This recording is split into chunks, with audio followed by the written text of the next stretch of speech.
Em poucas semanas, os agricultores do Brasil darão início ao plantio da nova safra de soja. Uma das preocupações que cercam a produção da cultura é a ferrugem asiática.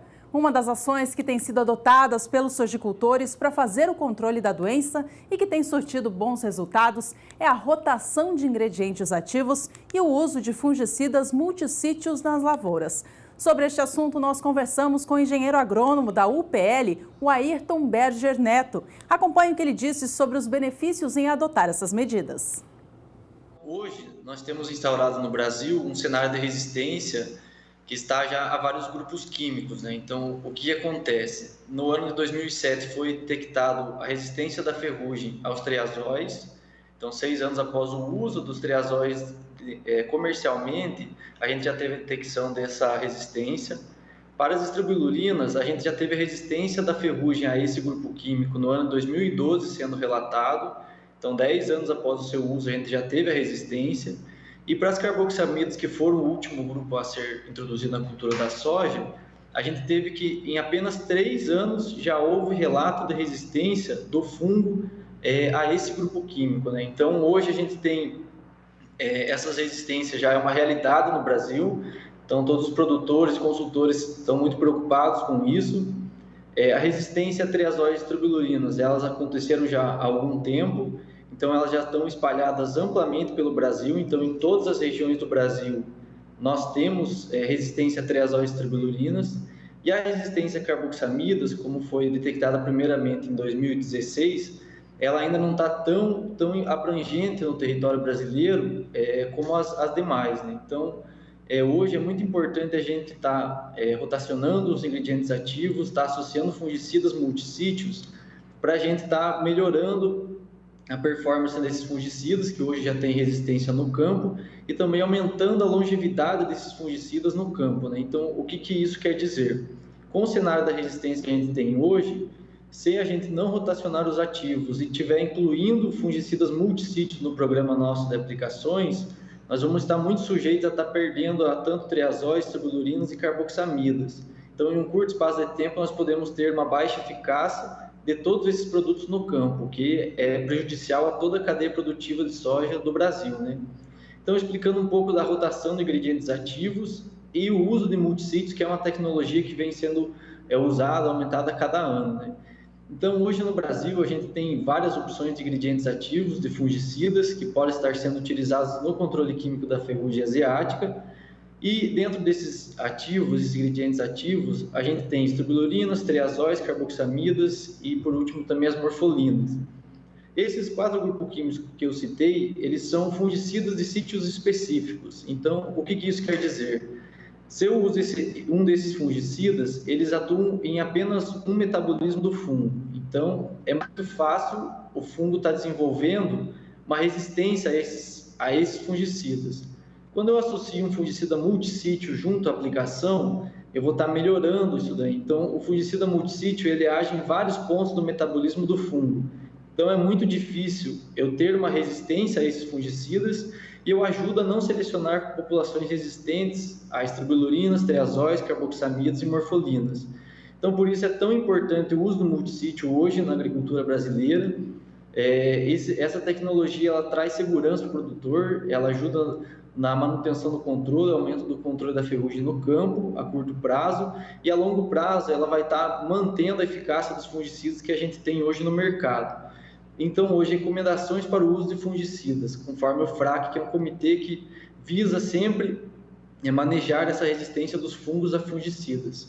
Então, é sempre estar associando fungicidas multissítios a todas as aplicações na cultura da soja e estar rotacionando esses ingredientes ativos dentro da cultura da soja. Então, se eu vou usar uma carboxamida no meu programa de aplicação, eu devo usar ela ao máximo 2 vezes, para que eu não exponha tanto esse ingrediente ativo à ferrugem, a não estar selecionando muitas populações resistentes a esse fungicida.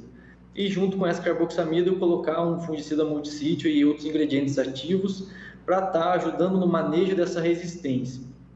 Então, hoje, na parte de controle químico, é fundamental que o produtor tenha isso em mente, que o cenário da resistência hoje é uma realidade, está presente em todo o território brasileiro.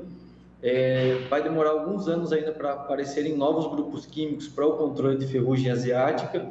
Então, é de fundamental importância que o agricultor use os multissítios, rotacione ingredientes ativos, para que a gente tenha eficácia desses produtos que a gente tem hoje, que essa eficácia seja prolongada por vários anos. Então, que vão trazer uma sustentabilidade para o produtor, né? Uma segurança. Então, esse é o recado que a gente quer passar para que todos os produtores tenham isso em mente, que hoje a resistência é uma coisa que está acontecendo em todo o Brasil e é de fundamental importância todos terem entendimento disso e estarem atentos a todo o monitoramento e uso dos fungicidas na cultura da soja. O engenheiro agrônomo Ayrton volta ainda nessa edição do Bom Dia Produtor para falar para a gente sobre outras precauções que o sojicultor deve tomar para fazer o melhor controle da ferrugem asiática da soja na sua propriedade. No último bloco, o engenheiro agrônomo da UPL, Ayrton Berger Neto, falou sobre os resultados positivos que esta ação tem gerado. Você acompanha agora por aqui quais outras precauções o produtor deve tomar para evitar que a doença prejudique a produção no campo. Acompanhe. Além desse uso de multissítios, a rotação de ingredientes ativos na cultura da soja, esses não são os únicos métodos de controle que o produtor deve adotar. A ferrugem ela é uma doença muito danosa, que ela pode causar mais de 75% de dano na produção da soja. E num país como o Brasil, que tem mais de 35 milhões de hectares da mesma cultura, em um clima que é quente e úmido, vamos dizer, muito favorável a essa doença, a gente tem que usar vários métodos de controle para a gente chegar no final da safra e ter um controle efetivo dessa doença. Então, dentre esses métodos de controle, está a adoção do vazio sanitário e calendarização da semeadura. Então, hoje, no Brasil, em vários estados e até mesmo no Paraguai, é regulado por lei que é proibido ter o cultivo de soja durante a entre-safra, né? Então, nos períodos agora de outono e inverno. Com isso, a gente reduz a quantidade de soja no campo e reduz a quantidade de inóculo para a próxima safra.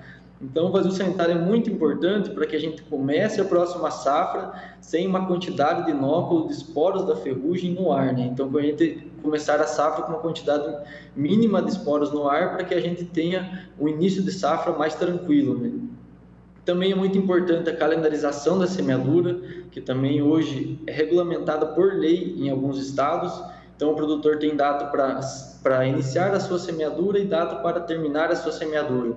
Isso é justamente para que não tenha semeadura de soja, vamos dizer, no mês de janeiro e fevereiro, onde as ocorrências de ferrugem são muito altas, então vai estar expondo a cultura fungicidas a uma pressão muito alta da ferrugem, e isso é prejudicial para o produtor, para a empresa, para todos. Então, essa calendarização também é muito importante. A gente tem hoje também variedades mais precoces que podem estar ajudando o produtor nessa questão do escape da doença. Então, hoje assim, é recomendado que logo já nas primeiras chuvas a gente já tenha o início desse plantio da soja com variedades precoces. Com isso, no mês de janeiro, fevereiro, o produtor já vai estar iniciando a sua colheita ou a cultura já vai estar no estágio final de desenvolvimento, o que a ferrugem já não vai afetar tanto a produtividade caso ela ocorra. Então, eu plantando variedades precoces, numa primeira época de plantio, eu vou estar colhendo essa soja, provavelmente sem ter resquício da ferrugem na minha área. Então, esse é um método de controle muito efetivo, que está sendo observado isso nos estados de Goiás, Oeste Paranaense, Mato Grosso do Sul. Então, estados que a gente tem um plantio mais cedo, final de setembro, início de outubro, com variedades muito precoces, que eu vou estar colhendo isso em janeiro, fevereiro, no máximo, onde eu não tenho a ocorrência da doença. Outras medidas de controle também, hoje no mercado, existem as variedades que a gente chama que tem os genes de resistência à ferrugem, as variedades inox. Então, essas variedades, elas também ajudam muito no manejo da doença, elas têm genes de resistência à ferrugem dentro da planta, mas o que acontece? Essas variedades, esses genes, eles são facilmente, vamos dizer, mutáveis pela ferrugem. Então, o que acontece? Se a gente usar somente a variedade inox e não estiver utilizando fungicidas, a gente vai estar expondo muito esses genes à ferrugem asiática e pode ser que em um curto espaço de tempo a gente perca esses genes de resistência. Então, é muito importante a gente ter todos os métodos acontecendo juntos, né? E por último, não menos importante, como a gente já comentou aqui, o controle químico, né? Então, o controle químico tem algumas ressalvas, como eu já comentei, o uso de multissítios, rotação de ingredientes ativos também é muito importante.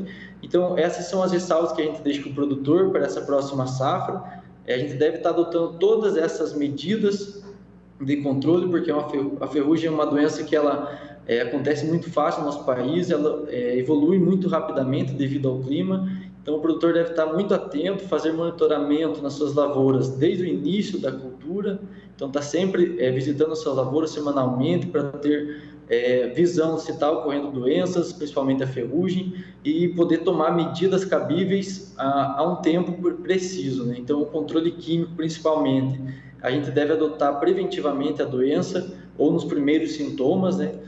Se a ferrugem já estiver instalada na área, é muito difícil o controle químico ter uma efetividade boa, né? Então, por isso que é tão importante o monitoramento e o uso de todos esses métodos de controle para o produtor chegar no final da safra e ter uma safra com uma boa produtividade e sem interferência nessa produtividade pela ocorrência de doenças e principalmente da ferrugem asiática.